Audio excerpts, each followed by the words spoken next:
आप सुन रहे हैं समाचार एजेंसी ऑफ इंडिया की साई न्यूज में ऑडियो बुलेटिन। नमस्कार, आप सुन रहे हैं समाचार एजेंसी ऑफ इंडिया में बृहस्पतिवार 6 अगस्त का राष्ट्रीय ऑडियो बुलेटिन।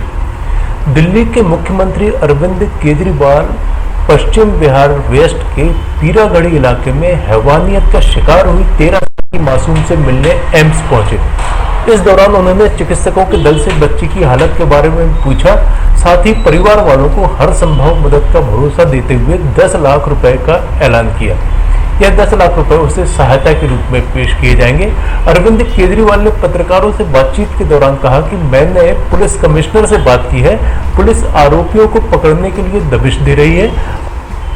अरविंद केजरीवाल ने कहा कि दोषियों को सख्त से सख्त सजा दिलाने के लिए दिल्ली सरकार बड़े से बड़ा वकील खड़ा करेगी। दिल्ली के सीएम अरविंद केजरीवाल जैसे ही दरिंदगी का शिकार हुई बच्ची से मिलने एम्स पहुंचे, वैसे ही कांग्रेस के कार्यकर्ताओं ने अरविंद केजरीवाल के खिलाफ विरोध प्रदर्शन शुरू कर दिया। भारत और अमेरिका समेत कई देशों से जारी तनाव के बीच चीन ने आग में घी डालने का काम करते हुए परमाणु हमला करने में सक्षम बैलिस्टिक मिसाइल का परीक्षण किया है। चीन की People's Liberation Army Rocket Force ने हाल के युद्धाभ्यास के दौरान DF-26 और DF-16 मिसाइल का टेस्ट किया। यह टेस्ट कब और कहां किए गए हैं, इसका कोई डेटा जारी नहीं किया गया है। चीन की DF-26 मिसाइल की रेंज 4000 किलोमीटर के आसपास बताई जाती है, जिससे उसकी जद में पूरा भारत समेत प्रशांत महासागर में स्थित अमेरिका का गुआम नेवल बेस भी शामिल है। यह मिसाइल 1200 से 1800 किलोग्राम तक का न्यूक्लियर वॉरहेड ले जा सकती है। चीन की दूसरी मिसाइल DF-16 उसकी पुरानी मिसाइल DF-15 का संशोधित रूप है। वजन में हल्की होने के कारण चीनी सेना इसे आसानी से विशेष ट्रक के ऊपर माउंट कर देश के किसी भी कोने में तैनात कर सकती है। अयोध्या में भव्य राम मंदिर के निर्माण के लिए प्रधानमंत्री नरेंद्र मोदी के हाथों भूमि पूजन के कार्यक्रम के लाइव टेलीकास्ट को भारत ही नहीं पूरी दुनिया में बड़े पैमाने पर देखा गया। कार्यक्रम को दुनिया में सबसे ज्यादा मुस्लिम जनसंख्या वाले देश इंडोनेशिया के अलावा कई देशों में टीवी चैनल्स द्वारा दिखाया गया। टीवी चैनल्स के अलावा दुनिया भर में बड़ी तादाद में लोगों ने यूट्यूब पर भी कार्यक्रम को देखा। दूरदर्शन के मुताबिक भारत से बाहर भूमि पूजन के कार्यक्रम को सबसे ज्यादा America, Britain, France, Italy, Netherlands, Japan, Canada, Australia, New Zealand, UAE, Saudi Arab, Oman, Kuwait, Nepal, Pakistan, Bangladesh, Malaysia, Indonesia, Thailand, Philippines, Singapore, Sri Lanka और मॉरिशस में देखा गया। पब्लिक ब्रॉडकास्टर दूरदर्शन ने यह भी बताया कि भारत में 200 से ज्यादा चैनलों ने कार्यक्रम का प्रसारण किया। व्यापारियों की संस्था Confederation of All India Traders CAT चीनी सामान के बहिष्कार के अपने अभियान के तहत 9 अगस्त से चीन भारत छोड़ो अभियान की शुरुआत करेगा। आजादी की लड़ाई में इसी दिन अंग्रेजों भारत छोड़ो आंदोलन की शुरुआत हुई थी। कैट चीनी वस्तुओं के बहिष्कार के लिए भारतीय सामान हमारा अभिमान नाम से एक अभियान चला रहा है। सभी व्यापारी लगभग 600 शहरों में सामाजिक दूरी और सुरक्षा के सभी नियम का पालन करते हुए सार्वजनिक प्रदर्शन करेंगे। सुशांत से राजपूत डेथ केस में रोजाना नए खुलासे हो रहे हैं। अब मीडिया के सामने सुशांत के कॉल रिकॉर्ड्स आए हैं। इनको देखने से पता चल रहा है कि सुशांत का घर छोड़ने के बाद रिया और सुशांत के बीच कोई बात नहीं हुई थी। सुशांत से राजपूत के पिता के वकील विकास सिंह अपने कई इंटरव्यूज में कह चुके हैं कि सुशांत के घर से जाने के बाद रिया ने उनको ब्लॉक कर दिया था। अब एक रिपोर्ट में यह बात सामने आई है कि रिया और सुशांत के बीच 8 से 14 जून के बीच कोई बातचीत नहीं हुई। ना रिया का फोन आया, ना ही सुशांत की तरफ से कोई उनका फोन गया और ना ही कोई मैसेज। यह बात काफी हैरान करने वाली है क्योंकि पिछले महीनों में रिया और सुशांत के बीच काफी कॉल्स है। जनवरी में एक दिन में 19 तक कॉल्स देखे गए हैं। रिया के जाने के बाद 8 जून से 14 जून के बीच के कॉल रिकॉर्ड में कई चौंकाने वाली बातें देखी गई हैं। सुशांत की बहन रानी की तरफ से सुशांत को सिर्फ एक फोन किया गया है, वहीं सुशांत ने बहन रानी को 1 बार फोन किया है। टैलेंट मैनेजर ने सुशांत को 5 बार फोन किया है। रिया ने सुशांत को कोई फोन नहीं किया। वहीं सुशांत ने बहन मीतू को 1 बार फोन किया है। उत्तर प्रदेश के मथुरा जिले में 3 सैलून में छापामारी के दौरान 9 लोग कोविड-19 से संक्रमित मिले हैं। स्वास्थ्य विभाग के एक अधिकारी ने बताया कि संक्रमितों की संख्या में तेजी से हो रही वृद्धि पर लगाम कसने के लिए सभी संभावित स्थानों पर छापेमारी करने का फैसला किया गया है। अधिकारियों ने बताया कि पहले ही दिन हेयर कटिंग सैलून व ब्यूटी पार्लर्स पर ध्यान केंद्रित किया गया और जावेद हबीब हेयर कटिंग सैलून श्रृंखला की स्थानीय फ्रेंचाइजी सहित 3 सैलूनों में रैपिड एंटीजन जांच में 9 व्यक्ति संक्रमित पाए गए। माना जा रहा है कि अनलॉक 3 लागू होने के बाद सैलूनों के खुलने से संक्रमण में तेजी आई है। देश में नई शिक्षा नीति की घोषणा हो चुकी है। 34 साल बाद आई नई शिक्षा नीति पर प्रधानमंत्री नरेंद्र मोदी शुक्रवार को मानव संसाधन विकास मंत्रालय और विश्वविद्यालय अनुदान आयोग की ओर से आयोजित कॉन्क्लेव को संबोधित करेंगे।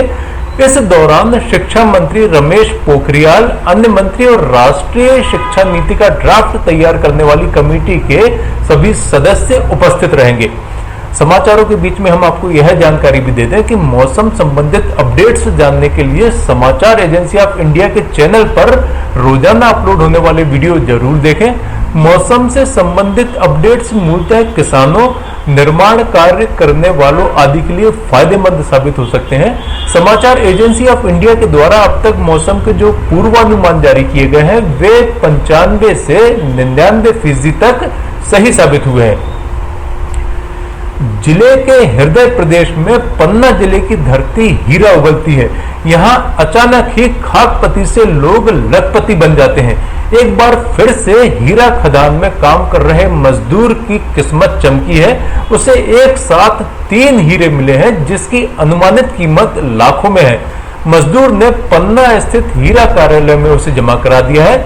मजदूर को मिले हीरे की अनुमानित कीमत 20 से 30 लाख रुपए बताई जा रही है। हीरा मिलने के बाद मजदूर खुशी से खदान में ही उछल पड़ा था।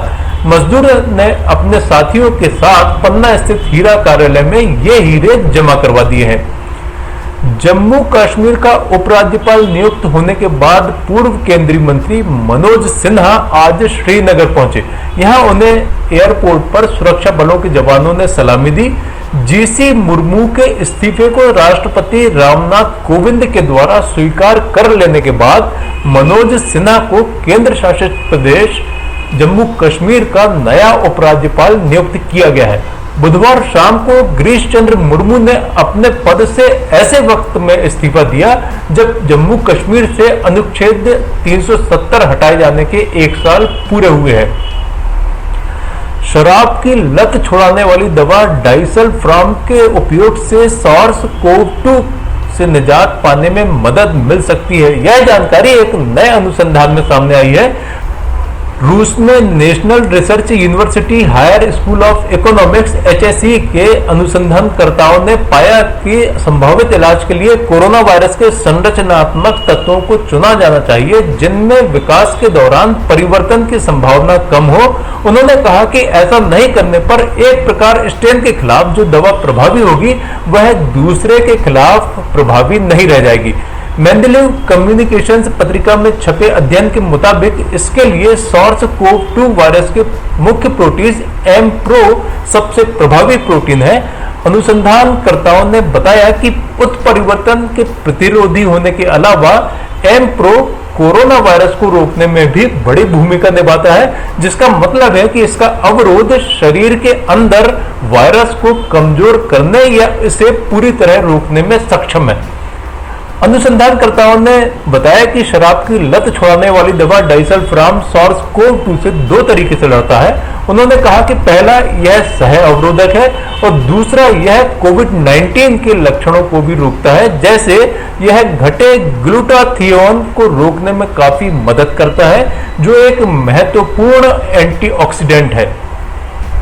देश में कोरोना संक्रमित मरीजों की तादाद 19,77,972 पहुंच गई है। इसमें से सक्रिय मरीजों की तादाद 6,01,325 और रिकवर्ड मरीजों की तादाद 13,35,309 है। इस बीमारी से हुई मृत्यु का आंकड़ा 40,888 हो गया है। जिन राज्यों में कोरोना संक्रमितों के एक्टिव मरीजों की तादाद 5,000 से अधिक हो गई है, उनमें महाराष्ट्र में सर्वाधिक 1,45,691 एक्टिव मरीज हैं। महाराष्ट्र के बाद आंध्र प्रदेश में 80,426, कर्नाटक में 73,957 एक्टिव मरीज, तमिलनाडु में 54,184, उत्तर प्रदेश में 43,654, बिहार में 23,939, पश्चिम बंगाल में 22,992, तेलंगाना में 20,358, उड़ीसा में 14,699, गुजरात में 14,618, असम में 14,429, राजस्थान में 13,313, केरल में 11,492, दिल्ली में 10,348, झारखंड में 9,074, मध्य प्रदेश में 8,741, जम्मू कश्मीर में 7,310, पंजाब में 6,422 और हरियाणा में 6,133 एक्टिव मामले हैं। आप सुन रहे थे समाचार एजेंसी ऑफ इंडिया में गुरुवार 6 अगस्त का राष्ट्रीय ऑडियो बुलेटिन। शुक्रवार 7 अगस्त को एक बार फिर हम ऑडियो बुलेटिन लेकर हाजिर होंगे। यदि आपको ये ऑडियो बुलेटिन पसंद आ रहे हो तो आप इन्हें लाइक, शेयर और सब्सक्राइब जरूर करें। अभी आपसे अनुमति लेते हैं। नमस्कार। आइए हम आपको बताते हैं समाचार एजेंसी ऑफ इंडिया के चैनल को आपको किस तरह सब्सक्राइब करना है। समाचार एजेंसी ऑफ इंडिया के चैनल को सब्सक्राइब करने के लिए आप सबसे पहले ब्राउज़र खोलिए, या तो आपके पास यूट्यूब होगा, यूट्यूब को खोलिए। यूट्यूब में आप सर्च करिए, सर्च बटन पर टाइप कीजिए LIMTY स्पेस दीजिए KHARE। जैसे ही आप ये करते हैं ये आपके सामने खुल जाएगा। इसके खुलने के बाद आप देख सकते हैं यहाँ पर साई SAI आपको ये दिखाई दे रहा है। लाल रंग का जो बटन आपको ये दिख रहा है लाल रंग का, इसको आप क्लिक करिएगा। जैसे ही आप इसको क्लिक करते हैं इसका रंग लाल नहीं रह जाएगा। इसके बाद दाएं कोने पर जाइए, दाएं कोने पर ऑल पर्सनलाइज नन, इसमें आप ऑल को क्लिक कर दीजिए। जैसे ही आप ऑल पर्सनलाइज बटन को प्रेस करेंगे, ऑल बटन दबाएं। जैसे ही आप ऑल बटन दबाते हैं आप इस चैनल को सब्सक्राइब कर देते हैं। इसके बाद आप देखेंगे यहाँ पर सब्सक्राइब वाला बटन आपको लाल नहीं दिखाई देगा। आप सब्सक्राइब समाचार एजेंसी ऑफ इंडिया की साइन न्यूज़ या समाचार एजेंसी ऑफ इंडिया को सब्सक्राइब करते जैसे ही आप करेंगे, उसके बाद समाचार एजेंसी ऑफ इंडिया और साइन न्यूज़ पर जैसे जैसे वीडियोस अपलोड होंगे वैसे ही बिना देर के आपको ये सारे वीडियोस के नोटिफिकेशंस आने चालू हो जाएंगे।